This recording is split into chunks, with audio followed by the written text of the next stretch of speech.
Hey guys, I wanted to make this video, but I keep on messing up, or I made some a while back, but I have a problem now. Sometimes when I do want to record these things, it's usually late at night. My mind just goes completely blank, so it's kind of hard for me to remember things. Yeah, I had to put sticky notes on all the numbers so I remember which one's which. I wanted to make this because usually I can't make game of the year lists because I never play the games when they come out. I usually wait till they get really cheap before I buy them, so I can't be disappointed if I bought them for like $10 or something like that. Yeah, let's get started. And first, I'm gonna start with some of these games that aren't on my list for one reason or another. First, I'm gonna start off with these Batman games. I love every one of the Batman games, even the one on 3DS. But I don't know. I just didn't feel like they made the cut from my game of the decade. Maybe I'm just haven't played one in a while, but I do know that they're one of my favorite game franchises. Besides the last one wasn't my favorite. I even like the VR, but yeah, these games are great. Just not the best, but they are great for the price. I think they're around $5 each these days, even cheaper sometimes. Next is another cheap game. That's also gonna go into my list a little bit. How much I paid for them, I don't know what. Borderlands 2, I really like all the Borderlands games. I even got it on PS Vita, which was a little bit expensive for my liking. It was like $20 used, so that's a little bit expensive for my liking. Yeah, these games are really fun. There are a lot of stuff to do, just not my favorite. I do like them though. They're really one of my favorite games.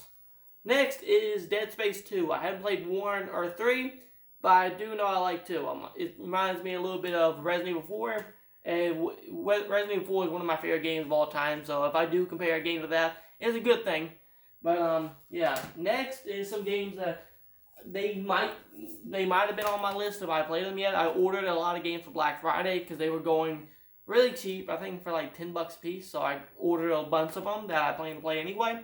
And these ones, I really feel that if I played them already, they would have been on my Game of the Decade list, but I just haven't. So, Ratchet and Clank, Horizon Zero Dawn, Uncharted 4, Uncharted the Lost Legacy, yeah, God of War, the new one, Persona 5, Yakuza, and Little Big Planet. These games I feel would have been on my Game of the Decade list because I haven't played them.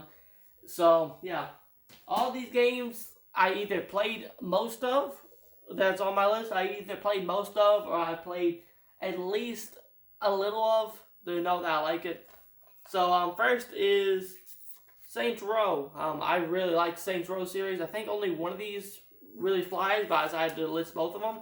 4 and 3, they're really cheap. I think I got my first copy for around $3, so it's really dirt cheap these days. And it's backwards compatible on the Xbox One, so that's also a good thing. Checking my time. Yeah, you can make your own characters, basically like Grand Theft Auto, but it holds up more than Grand Theft Auto 4 does. I'm not sure when these games came out, but I know one of them came out, at least. But point is, these are great games. Next is, this is number 9. This is Soul Calibur 5. I love Soul Calibur. Too bad the new one was a little bit disappointing, which made me think a lot more about the old one. This is one of my first games that I played on the 360 when I got it. It's a great game. I think it's around $10, but I prefer it on the PS3 because it has Kratos from God of War in it, but this one has Ezio from Assassin's Creed. Yeah, this is a great game. You can make your own character. You can buy some things, but it's nothing too major. There's a lot of stuff for you to unlock just by playing the game. Yeah, I had a lot of fun in this game. I wish they make that one backwards compatible. Next is number 8 is Uncharted 3. I have the Nathan Drake collection just because that's the easiest way to play it these days. But this game on its own is like 90 cents these days. So that's really cheap. Incredibly cheap. And it's a great game. I love the Uncharted series. I love the characters. I love the story. Yeah, and the gameplay's pretty fun. A lot of people don't like them, but it's one of my favorite games.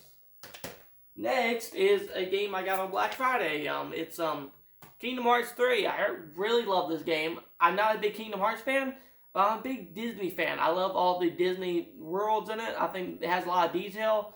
A lot of people don't like this game, but most people that don't like this game are Kingdom Hearts fans. I'm not, and I think it's really fun. Number 6 is The Last of Us. Yeah, The Last of Us. It plays like the Uncharted games, but it's a zombie world, and I love the character, I love the cutscene. I love story in games more than I like the actual gameplay. And this one, I think, has a really pretty story. Yeah, that's number 8, I think. No, whatever.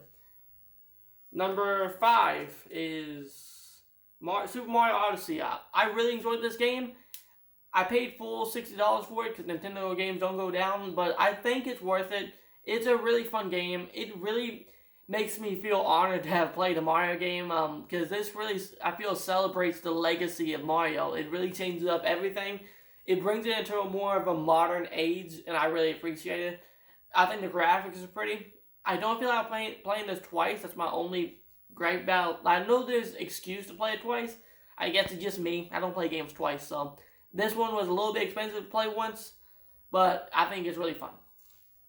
Next is a game that a lot of people don't like. This is number 4. This is Dragon Ball Xenoverse 2. A lot of people hate this game. I like it. I really do. I like that there's a lot to do in it. I love any game where you can make your own character. And who hasn't wanted to be in Dragon Ball? So that's another plus to it. And I like that they keep updating things. Not too long ago, they added where you can get the Super Saiyan God Super Saiyan form, which I did get. Too bad you have to grind a lot to be able to get it. But I like that they keep on updating and they keep on adding new things.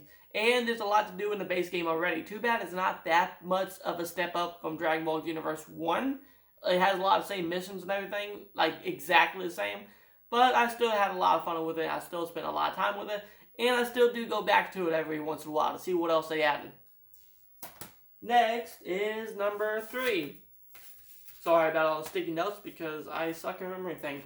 This is Grand Theft Auto 5. This was one of my first, not technically Grand Theft Auto 4 is my first Grand Theft Auto, but this is my first Grand Theft Auto that I enjoyed playing for the story. I love all the characters in it. I love all the cutscenes. I love how the characters react to each other. And if you have online, you have a really good customization mode for your own character. If you know me, you know that I love creating your own character in any game. And yeah, too bad these ones turn out butt ugly, but it's still something to do. And yeah, I think the PS3 version you can get for around $10 these days. I got it for $10 new, so that's a great thing. But yeah, still love these games. Next, we're getting close to our number 1 spot, is number 2. This is Fallout 4. I'm not a big Fallout fan either, and a lot of Fallout fans don't like it. I always like the worst games, I guess. Yeah, I bought this one. I bought it for my PS4. I think it was one of my first PS4 games I got, because right around when it was $6, I found it at a pawn shop for $12. So I bought it. Yeah, I love it. It's I played Skyrim before, and it's just Skyrim but with guns and things. There's a lot of things to explore. I love that you can make your own character. Big surprise now. But yeah, you can make your own character. You can find all the stuff, all your gear, and all the different stuff that you can explore. You can explore all the different areas. I like seeing the backstory of how certain people died. I don't know why. But yeah, there's a lot of things to do in it. I've spent hundreds of hours in this game. I still haven't beat it. I even bought it on the Xbox One because my PS4 kept crashing on me. And I didn't want to be without it. You can buy it for around $15 these days. So that's super cheap. And I think even on Black Friday, you could have got it for $15 with all the DLC, which I wish I would have jumped on. But yeah, this is a great game for the price. Next, my number 1 spot for the game of the decade. Check my time. This might be a shorter video than I expected. Is Spider-Man. Yeah, the Spider-Man PS4 game. I love this game. I bought it twice, not because I liked it that much, because the DLC on Black Friday was like $15 for everything, so I bought it again. But yeah, I love this. I love Spider-Man, and I think this is one of the best Spider-Man games you can get. I love how you can unlock all the different types of suits and all the different things like that. I love all the story in it. I love the characters. Yeah, I think it's a perfect Spider-Man game. My one gripe would be it's a little bit short. I wish there was more to it before you bought DLC. But I do have DLC now, so I could play it more. But yeah, this is a great game. I really wish I would have got the console that was themed to it, but I didn't. I was too broke at the time. But yeah, my game of the decade is Spider-Man. I'm going to maybe upload this video. I always feel bad about uploading my videos because I don't know. I always get a thing that all my videos suck. But I'm going to try my best to stick to uploading this one this time. Please like my videos, and maybe I'll make another video, but I'm really bad at keeping up with them. But thank you guys for watching, and see you guys later.